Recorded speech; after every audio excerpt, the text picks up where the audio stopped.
സുഹൃത്തുക്കളെ, ഞാൻ കേൾക്കാൻ വന്നതാണ്.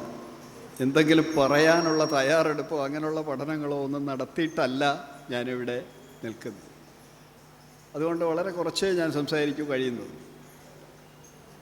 നമ്മളിവിടെ സെക്കുലർ ഫെസ്റ്റ്, അപ്പോൾ സാധാരണ നില നമുക്കതിൻ്റെ അർത്ഥം നമുക്കറിയാം, മതേതര ഉത്സവം.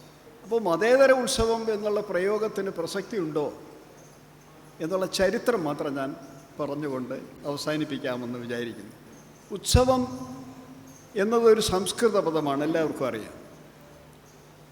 പതഞ്ഞു പൊങ്ങുന്നത്, ഉയർന്നു വരുന്നത്, ബഹിർഗമിക്കുന്നത് എന്നൊക്കെയാണ് അതിൻ്റെ അർത്ഥം. അത് സന്തോഷം ബഹിർഗമിക്കുന്നതാകാം, ആനന്ദം ബഹിർഗമിക്കുന്നതാകാം, നമ്മുടെ വികാരങ്ങൾ ബഹിർഗമിക്കുന്നതാകാം, എന്തുമാകാം. ബഹിർഗമിക്കുന്നത് എന്നാണ് അതിൻ്റെ വാച്യാർത്ഥം. അതിന് മറ്റൊരർത്ഥം കൂടി ഡിക്ഷണറിയിൽ കൊടുത്തിട്ടുണ്ട്.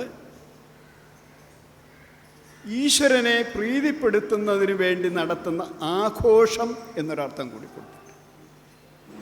അപ്പോൾ അവിടെയാണ് ഈ രണ്ടർത്ഥം വരുമ്പോൾ ഇതിൽ ഏതെങ്കിലും ഒരർത്ഥത്തിന് മാത്രമേ ആദ്യകാലത്ത് പ്രസക്തി ഉണ്ടായിരുന്നുള്ളൂ. അതെന്താണെന്നാണ് നമ്മൾ പരിശോധിക്കുന്നത്. അതായത് ഈശ്വരന് തൃപ്തിപ്പെടുത്തുന്നതിന് വേണ്ടി, നമ്മുടെ മൂർത്തിയെ തൃപ്തിപ്പെടുത്തുന്നതിന് വേണ്ടി നടത്തിയ ആഘോഷമായിരുന്നോ, അതോ നമ്മുടെ വികാരങ്ങളും നമ്മുടെ ആഗ്രഹങ്ങളും നമ്മുടെ സന്തോഷങ്ങളും ഒക്കെ ബഹിർഗമിക്കുന്നതിന് വേണ്ടിയുള്ള ഒരു അവസരം സൃഷ്ടിക്കലായിരുന്നു എന്നോ. ഇവിടെ നമ്മൾ കാണേണ്ടത് ഉത്സവങ്ങളെല്ലാം നടക്കുന്നത് താരതമ്യേന രാത്രിയിലാണ്. എന്തുകൊണ്ട് രാത്രി? ഇവിടെയാണ് നമ്മൾ നമ്മുടെ ഒരു പ്രാചീന സാമൂഹ്യ ക്രമത്തെ നമ്മൾ വിലയിരുത്തേണ്ടത്. ഭൂമി പൊതുസ്വത്തായിരുന്നൊരു കാലമുണ്ടായിരുന്നു. ഒരുപക്ഷെ ബൈബിൾ എഴുതുന്നതിനൊക്കെ വളരെ മുമ്പ്. അന്ന് ഭൂമി പൊതുസ്വത്താണ്. പക്ഷെ എന്നും മനുഷ്യ സമൂഹത്തിൻ്റെ ഇടയിൽ ഏറ്റക്കുറച്ചിലുകൾ ഉണ്ടായിരുന്നു. എന്നും എല്ലാ കാലത്തും ജന്മിമാരുണ്ടായിരുന്നു, പ്രമാണിമാരുണ്ടായിരുന്നു.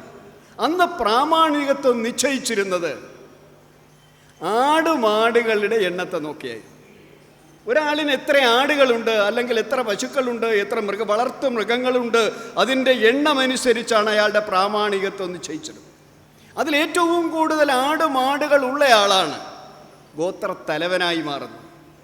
അങ്ങനെ ഗോത്രങ്ങൾ രൂപപ്പെട്ടു വരികയും കുടുംബ ബന്ധങ്ങൾ ഉറച്ചു വരികയും സഹോദരി, സഹോദരൻ, അമ്മ, അച്ഛൻ തുടങ്ങിയ ബന്ധങ്ങൾക്ക് ഊഷ്മളത വർദ്ധിച്ചു വരികയും ചെയ്തൊരു കാലഘട്ടത്തിൽ, ഒരു സന്നിഗ്ധ ഘട്ടത്തിൽ, ഒരു ഗോത്രത്തിൽ പെൺകുട്ടികൾ തികയാതെ വരുന്നു, അല്ലെങ്കിൽ ആൺകുട്ടികൾ തികയാതെ വരുന്നു. എന്തു ചെയ്യും? അന്യഗോത്രത്തിൽ നിന്ന് സ്വീകരിക്കുക മാത്രമാണ് അതിനുള്ള മാർഗം. അപ്പോൾ എന്തു ചെയ്യും? അതിനാണ് നമ്മൾ എക്സഗമി എന്ന് ഇംഗ്ലീഷിൽ പറയും. മൈക്കേൽ റസ്റ്റൂർക്ക് എന്ന് പറയുന്ന റഷ്യൻ നരവംശ ശാസ്ത്രജ്ഞൻ്റെ പഠനമാണ് ഞാൻ ഈ പറയുന്നത്. അപ്പോൾ അന്യഗോത്രത്തിൽ നിന്ന് ദത്ത് കൊള്ളേണ്ടി വരും. അതിനവർ കണ്ടെത്തിയൊരു മാർഗം ഗോത്രങ്ങൾ ഒന്നിക്കുക എന്നുള്ള, ഒരു രാത്രിയോ 2 രാത്രിയോ ഗോത്രങ്ങൾ തമ്മിൽ ഒന്നിക്കുക എന്നുള്ളത്. അങ്ങനെ 2 ഗോത്രങ്ങൾ തമ്മിൽ ഒന്നിച്ചതിൻ്റെ, ആൺകുട്ടികളെയോ പെൺകുട്ടികളെയോ സ്വീകരിക്കുന്നതിന് വേണ്ടി രാത്രികാലങ്ങളിൽ ഒന്നിച്ചതിൻ്റെ ഒരു പരിണാമമാണ് ഇന്ന് നമ്മൾ കാണുന്ന ഉത്സവം. ഇവിടെ നമ്മൾ കാണേണ്ട മറ്റൊരു കാര്യം കൂടിയുണ്ട്. പിതൃദായ ക്രമത്തിനേക്കാൾ പഴക്കം മാതൃദായ ക്രമത്തിന് ആണ് എന്നെല്ലാവർക്കും അറിയാം. ഒരുപക്ഷെ മാതൃദായ ക്രമം ഏറ്റവും അവസാനം നിലനിന്നത് നമ്മുടെ കേരളത്തിലാണ് എന്നുള്ള കാര്യത്തിലും ആർക്കും തർക്കമില്ല. 1924, 25 വരെ നമുക്കിവിടെ മാതൃദായ ക്രമമായിരുന്നു നിലനിന്നിരുന്നത്. 2 ഗോത്രങ്ങൾ തമ്മിൽ ഇണചേരുന്നതിന് വേണ്ടി 2 ഗോത്രങ്ങൾ തമ്മിൽ ഒന്നിക്കുകയും 1 or 2 രാത്രികൾക്ക് ശേഷം അവർ പിരിഞ്ഞു പോവുകയും ചെയ്തതിനു ശേഷം ജനിക്കുന്ന കുട്ടികളുടെ പിതാവാരാണെന്ന് നിശ്ചയിക്കാൻ കഴിയാതെ വരുമ്പോൾ സ്വാഭാവികമായും മാതൃദായ ക്രമം തന്നെയാണ് അതിനുള്ള ഉത്തരം എന്ന്. അങ്ങനെയാണ് മാതൃദായ ക്രമം ഉടലെടുക്കുന്നതും മറ്റു സമ്പ്രദായങ്ങളിലേക്കൊക്കെ പോകും. കൃഷി വ്യാപകമാകുകയും കാർഷിക സംസ്കൃതിയിലേക്ക് സമൂഹം നീങ്ങുകയും ഭൂസ്വത്ത് ഒരാളിൻ്റെ പ്രാമാണികത്വം ഭൂസ്വത്താണെന്ന് നിശ്ചയിക്കപ്പെടുകയും കുടുംബങ്ങൾക്ക് നിശ്ചിത അതിർവരമ്പുകൾ നിശ്ചയിക്കപ്പെടുകയും കലപ്പ എന്ന് പറയുന്ന ഉപകരണം, കാർഷികോപകരണം രംഗത്ത് അവതരിക്കുകയും ചെയ്തതോടുകൂടി കൃഷിപ്പണി പുരുഷൻ ഏറ്റെടുക്കുന്ന കാലഘട്ടത്തോടു കൂടിയാണ് പിതൃദായക്രമം ആരംഭിക്കുന്നത്. ഈ പിതൃദായക്രമം ആരംഭിച്ചതിന് ശേഷമാണ് നമ്മൾ ഇന്ന് കാണുന്ന രീതിയിലുള്ള ഉത്സവങ്ങൾ രൂപപ്പെടുന്നത്. ശരിക്കു പറഞ്ഞാൽ കാർഷിക സംസ്കൃതിയുടെ ഉൽപ്പത്തിയോടുകൂടിയാണ് ദൈവങ്ങളുടെ എണ്ണം വർദ്ധിക്കുകയും ആ ദൈവങ്ങൾക്ക് വേണ്ടി പഴയ ആചാരക്രമം അനുസരിച്ചുള്ള ഉത്സവങ്ങൾ സംഘടിപ്പിക്കപ്പെടുകയും ചെയ്യുന്നത്. ആദ്യം അവനവൻ്റെ വികാരങ്ങൾ ഉദ്ഗമിക്കുന്ന ഒരു ഒരു ഒരു ഒരു സമ്പ്രദായമാണ് ഉത്സവമെങ്കിൽ പിൽക്കാലത്ത് ദൈവങ്ങളെ, ഊർദേവതകളെ, പിടാരികളെന്ന് പറയും, ആ പിടാരികളെ തൃപ്തിപ്പെടുത്തുന്ന ആഘോഷമായി ഉത്സവം പരിണമിക്കുകയുണ്ടായി. അവിടെയാണ് ഈ ഉത്സവം യഥാർത്ഥത്തിൽ ആരംഭിക്കുന്നത്.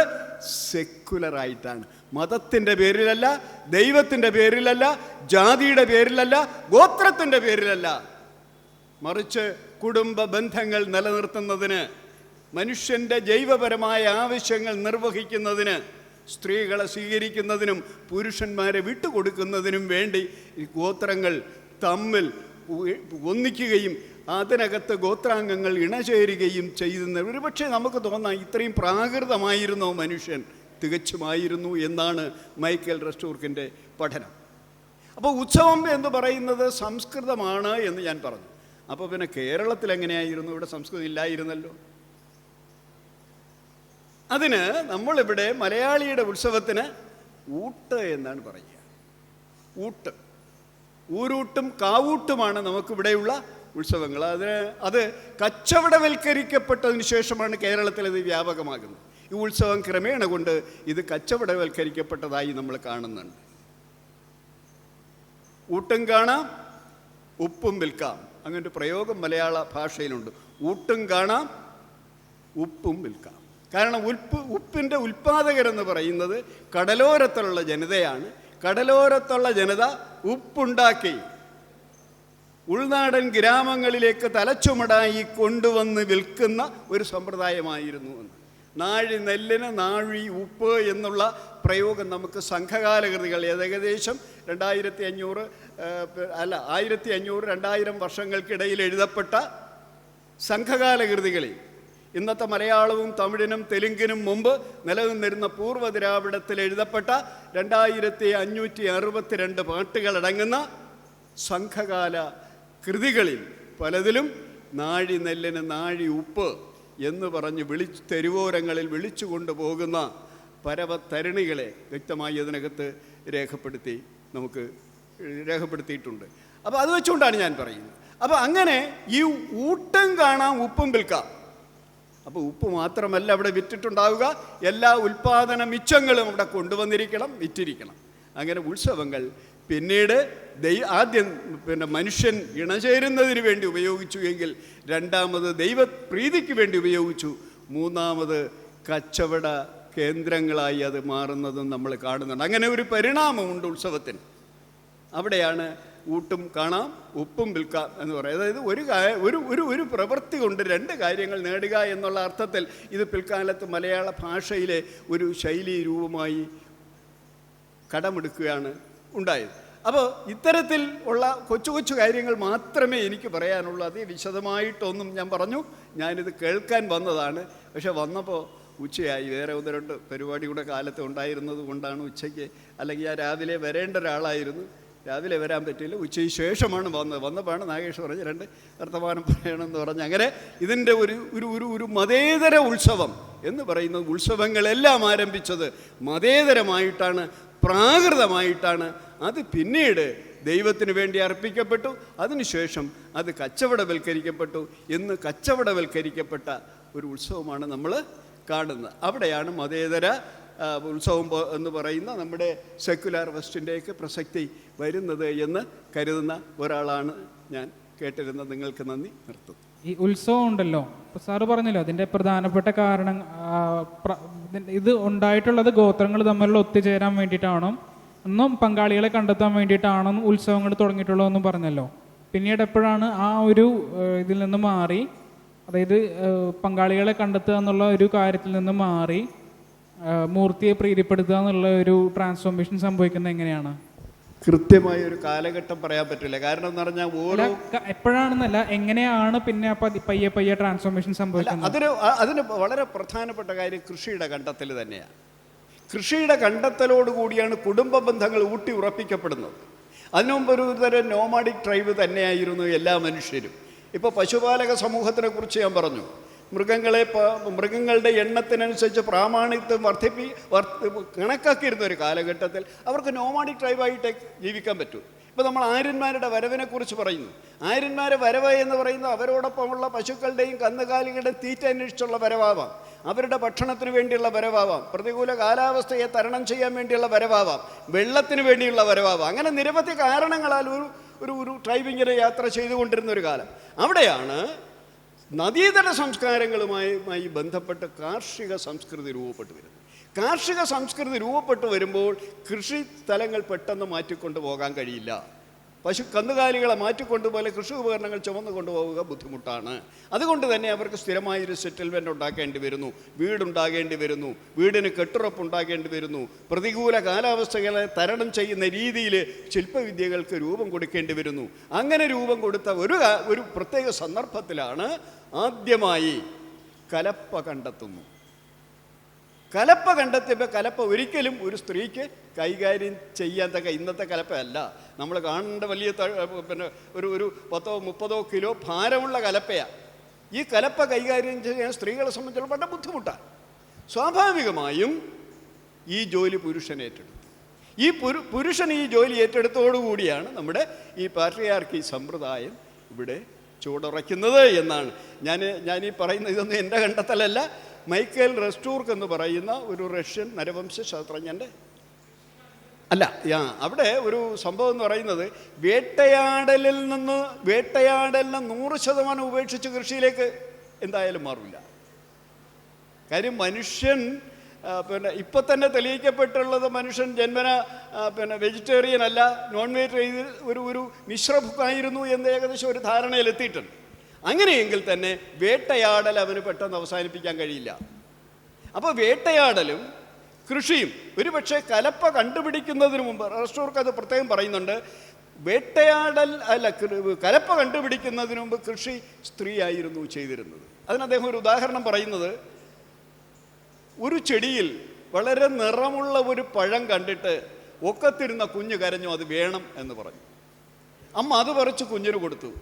കുഞ്ഞ് തിന്നിട്ട് ആ വിത്തങ്ങ് കളഞ്ഞു.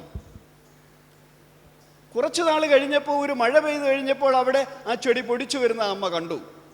അത് വളർന്നു, അത് വലുതായി, അത് കായ്ച്ചു.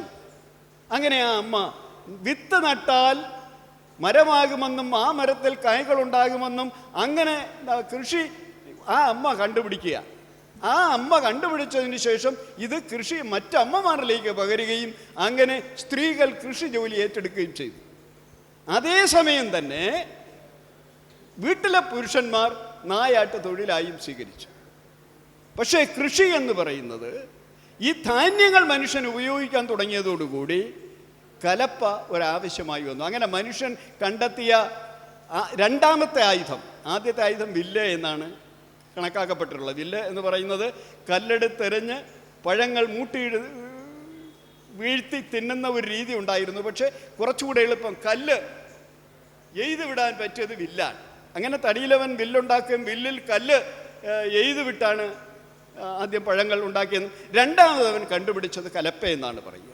അങ്ങനെയെങ്കിൽ ഈ കലപ്പ കൈകാര്യം ചെയ്യാൻ സ്ത്രീക്ക് കഴിയാതെ വരികയും അല്ലെങ്കിൽ അതിനുള്ള ആരോഗ്യം സ്ത്രീക്ക് ഇല്ലാതെ വരികയും ചെയ്തപ്പോൾ പുരുഷനത് കൈകാര്യം ചെയ്യും. അങ്ങനെ നായാട്ടും കൃഷിയും ഒരു പക്ഷേ സംയുക്തമായി പ്രതികൂല കാലാവസ്ഥകൾ നായാട്ടും അല്ലെങ്കിൽ കൃഷി കഴിഞ്ഞതിന് ശേഷം നായാട്ടും അല്ലെങ്കിൽ പ്രതികൂല കാലാവസ്ഥയിൽ കൃഷിയും മാറി മാറി അവൻ ചെയ്തിരിക്കാം. അന്ന് വീട്ടമ്മയായി ഒരു സ്ത്രീ വീട്ടമ്മയായി ചുരുങ്ങുകയും ചെയ്തു എന്നാണ് മൈക്കേൽ റെസ്റ്റൂർക്കിൻ്റെ ഒരു പഠനം കാണിക്കുന്നത്.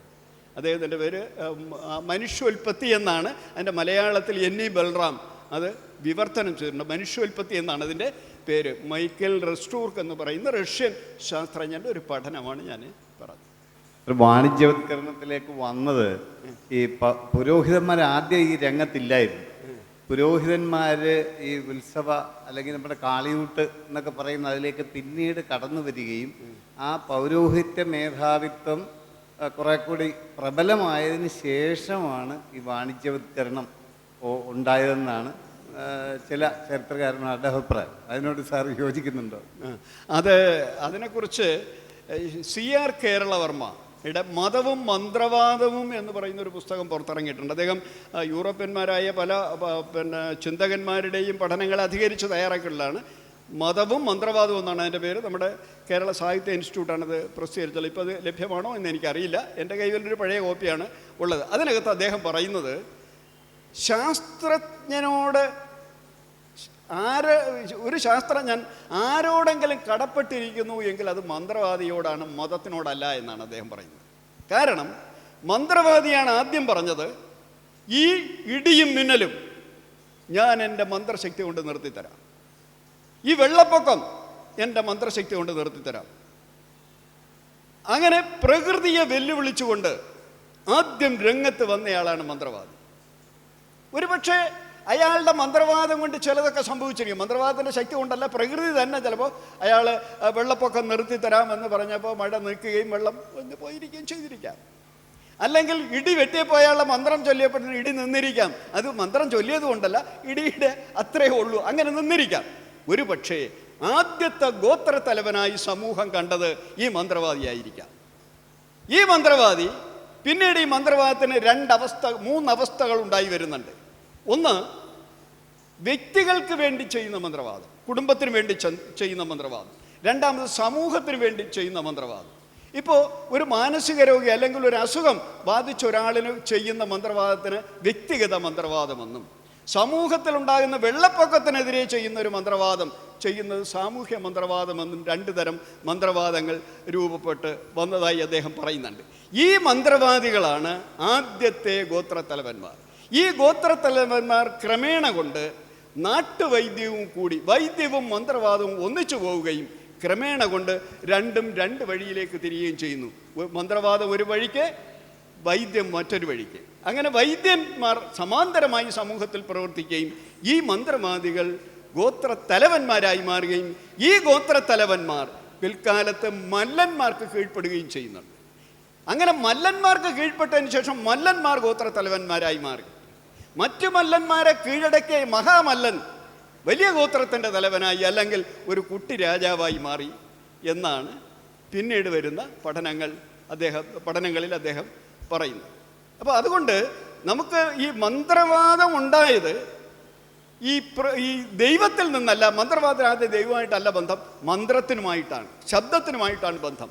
അയാൾ മന്ത്രം ജപിച്ച് ഇടിയും മിന്നലും നിർത്തിത്തന്നു, അയാൾ മന്ത്രം ജപിച്ച് വെള്ളപ്പൊക്കം നിർത്തിത്തന്നു, അയാൾ മന്ത്രം ജപിച്ച് അസുഖം മാറ്റിത്തന്നു എന്നുള്ള അവസ്ഥയിലാണ് ആദ്യം ഇത് തുടങ്ങുന്നത്. പിന്നീടാണ് ഇതിന് ദൈവത്തിൻ്റെ സ്ഥാനം, പിന്നീടാണ് മന്ത്രവാദത്തിനകത്ത് കടന്നു വരുന്നത് എന്നാണ് അദ്ദേഹത്തിൻ്റെ പഠനം അതിനകത്ത് സൂചിപ്പിക്കുന്നത്.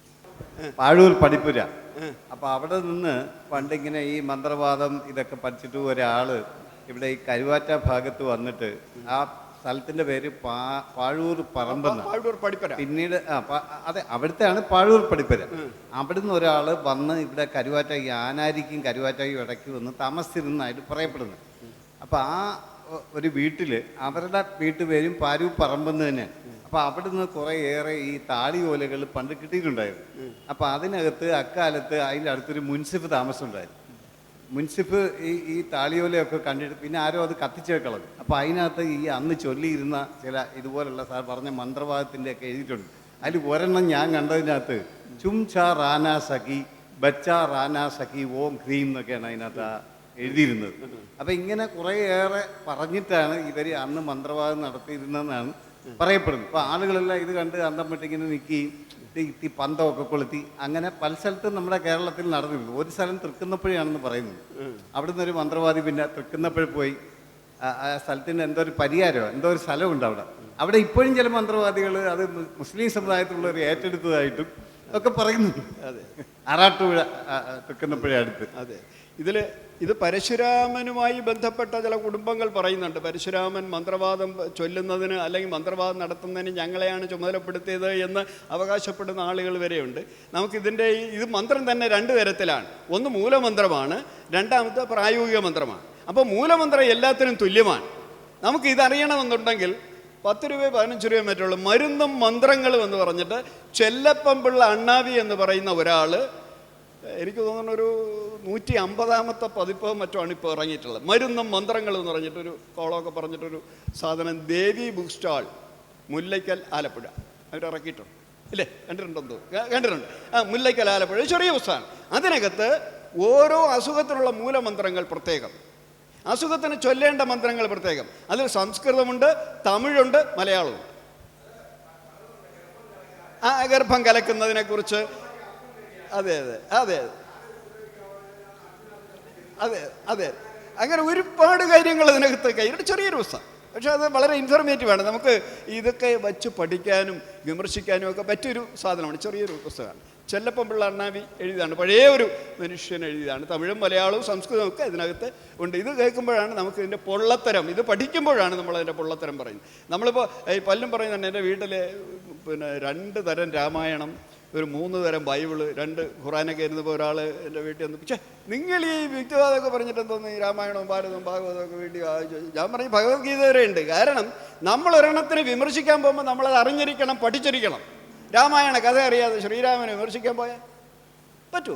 ഇല്ല, അത് പഠിച്ചിരിക്കണം. നമുക്കിപ്പോൾ നമ്മുടെ ഏറ്റവും വലിയ കുഴപ്പമെന്ന് പറഞ്ഞാൽ നമുക്ക് ശരിയല്ലാത്തതൊന്നും നമ്മൾ നോക്കാൻ പോകരുതെന്നോ. നോ, നമ്മൾ നോക്കുകയും പഠിക്കുകയും അറിയുകയും അതിൻ്റെ ഉള്ളുകളിലേക്ക് ചിലപ്പോൾ അതിനകത്ത് ചില ശരികളും കാണും. ആ ശരികൾ നമ്മൾ പറയണം.